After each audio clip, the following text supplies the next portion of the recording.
नमस्कार, मी गौरी. मी इयत्ता 7वी शिकते. माझ्या शाळेचे नाव जिल्हा परिषद प्राथमिक शाळा सारोळा.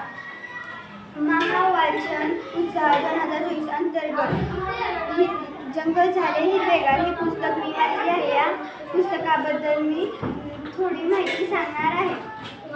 एक जंगल असते, त्या जंगल खूप छान असते. नदी असते, सगळे लोक पाने हरवून बाजारात विकतात व झाडे सगळे नुकसान जंगल करतात व सगळे लोक विचारात पडतात की आता कसं करायचे. सगळ्यांनी निर्णय घेतल्यानंतर जंगलची काळजी घेतली पाहिजे व जंगलची काळजी घेतल्यानंतर खूप छान जंगल झाले व जंगलामध्ये सकाळी सगळे लोक आले व आपले जंगल किती सुंदर झाले आहे व हे जंगल सुंदर झाल्याबद्दल ह्या पुस्तकाचे नाव जंगल झाले हिरवेगार असे नाव